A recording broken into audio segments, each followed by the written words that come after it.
So if you're in the UK and you saw a gentleman like this holding a big knife, you'd probably be scared, but not here. The Laotians, they're very friendly.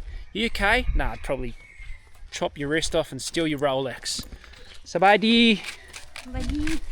I'm on a mission to find some old bombs or some bombshells or some remnants.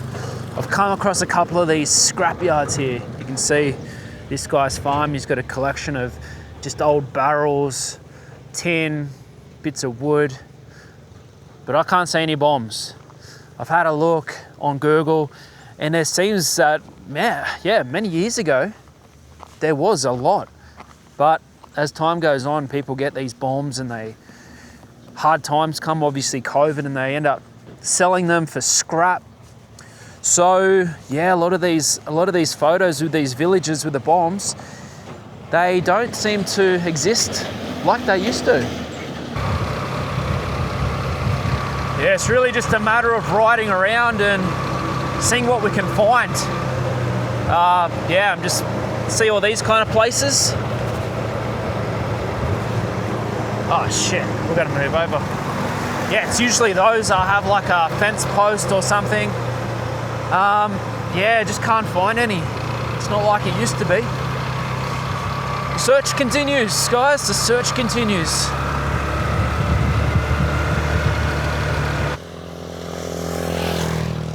What you'll see here is a very common thing here in Asia, not just Laos, but many countries. I've seen it, Philippines, Thailand, Cambodia, Indonesia.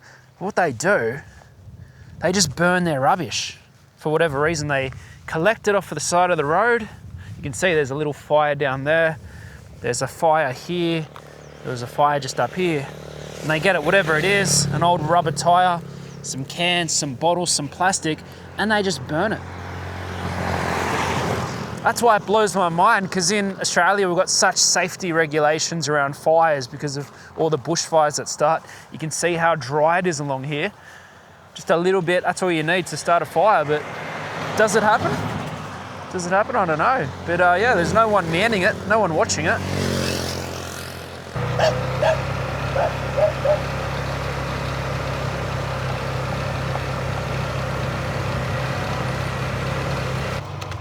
Guys, check it out, we've just found somewhere. Hey, is this the same one in Bolton Bankrupt? I swear he found one of these places and it had the two shells. But yeah, this is a typical cluster bomb right here. You can see they've got this one here. They've got the other side, or one which may have been connected. And this would have been filled with hundreds of these little cluster bombs right here. So yeah, he's just used it at some point. Maybe it's been there for 30, 40 years, maybe longer. He's dug it up when he's been building his little farmhouse and put it in the ground. Wow.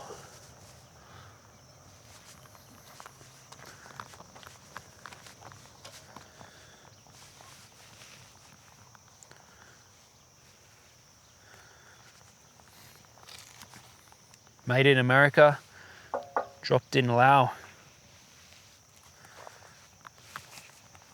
Hello, boy. Hey, Sabaidi. This is your house? You speak English? Little? No. Yeah, little? I don't care English. Okay. What you going to do? Just looking for bombs. Bomb. Yeah. You live here? Your house? Or you live down there? You go 8 kilo like. This way? Yeah? Okay. Okay. Yeah. Okay, Kap Jai. So he's just, with our little broken English kind of conversation, he's pointed us, he said if we keep heading down here, I think he said it's down here, so we'll stay on the the road at least, and we'll see what we can actually find.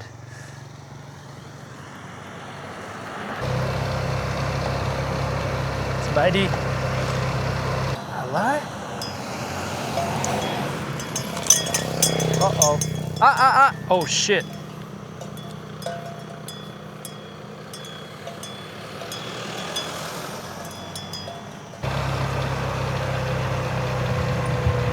This is their town centre. Check it out. Just potholes in the road, dusty. Man, we've got to have a look at this, don't we? Wow.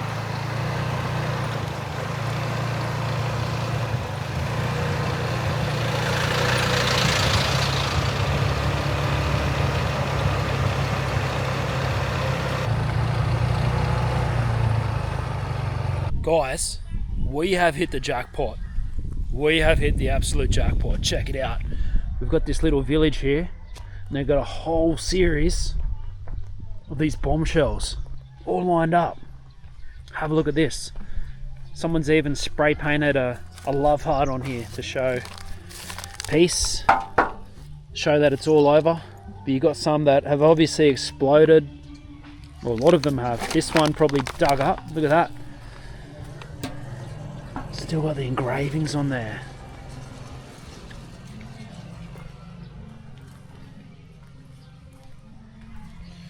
There's not too many of them around these days. A lot of them have been sold for scrap. Look at that. Hello, somebody. Well, one of the little village girls. No idea what would have happened here. One day she'll learn about it. She'll just grow up and know these things to just be part of a house, and one day find out. Look at this. You can see this one's exploded just how it was meant to. Sabaji. Sabaji. You don't speak English? Oh, little? English, no? Trying really hard to find someone in the village we can speak to, hear some stories, but there's not much English here in Laos. Not much at all. Some of the tourist guys, but they're a bit younger. We're just trying to make that connection.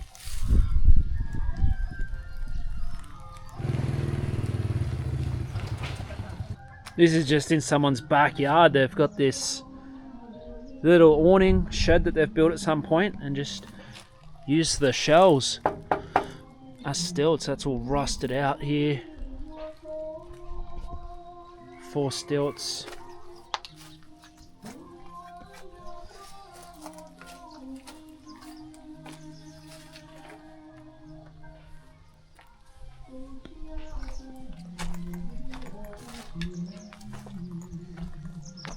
In 20 years, a lot of this isn't going to be here.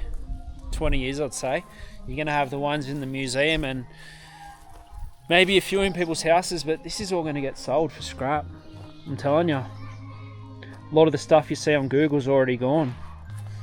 Look at that.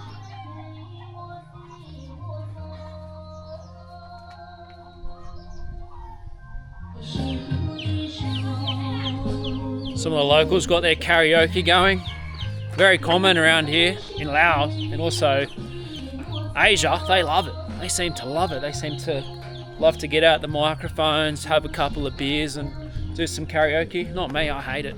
I can't sing. I don't like anything about it. I don't like hearing it. I don't like doing it. Karaoke, no, not for me. Man, there doesn't seem to be too much out here. It's a massive trek to get out here. Bloody cold too today. It's turned cold.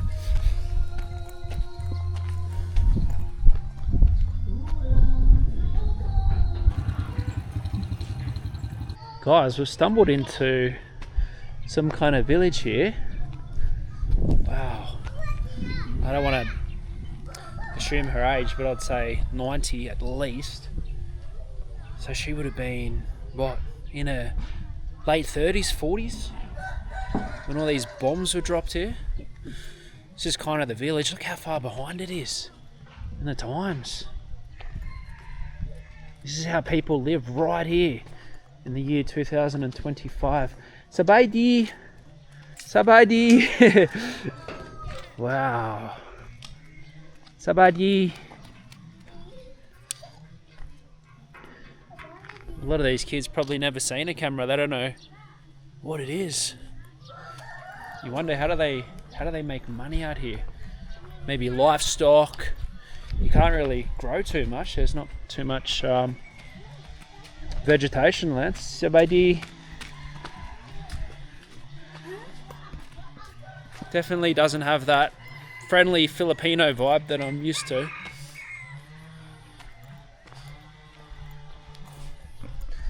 Oh wow, there's actually some shells over here. Sabadi. Maybe we can go in here and check it out. But yeah, this must have been a really heavily bombed spot. Let's see, this person's just put 4 in here for whatever reason, who knows.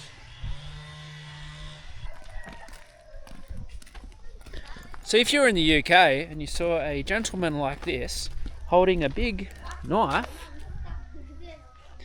you'd probably be scared, but not here. The Laotians, they're very friendly. UK? Nah, I'd probably chop your wrist off and steal your Rolex. Sabadi. Maybe they don't say Sabadi here. I think it might be a Hmong village, so it might be a little bit different.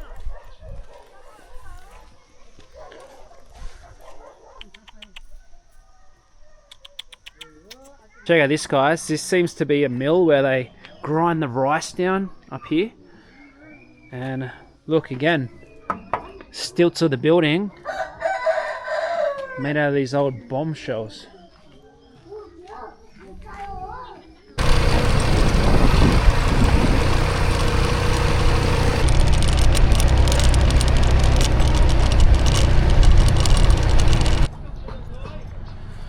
Man, it is actually so cold once you get on the bike. It's only about 21 degrees, and like with the wind, that's super cold. So if they have my size, we're going to try to buy a jumper, which we can then wear and then give away.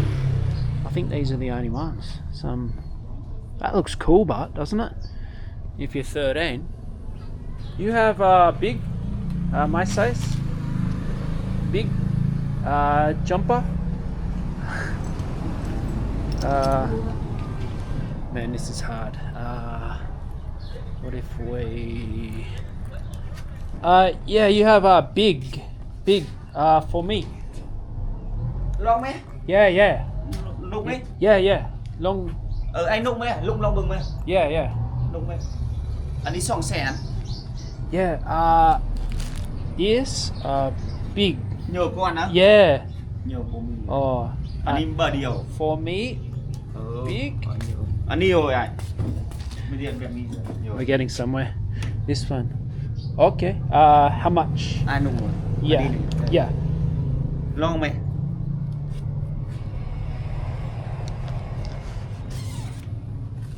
Hãy longเลย. This one. What's his price? Sàn đừng. 100. Okay. Yeah, I mean that works. That works for the way back. What's that? $5 US, 7 Aussie. Can you complain? Not really. Em quên lẹ. Cặp trai.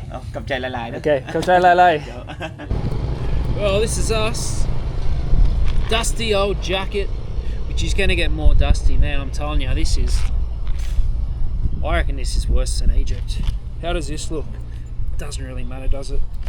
It's a one wear kind of situation here.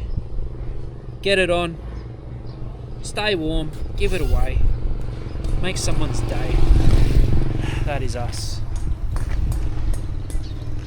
Man, we're gonna get back. We're gonna get back, man. We've got to go to Thailand. We're gonna get out of here. Laos. It's been fun, it's been interesting, but it's time to go. Yeah! Much better.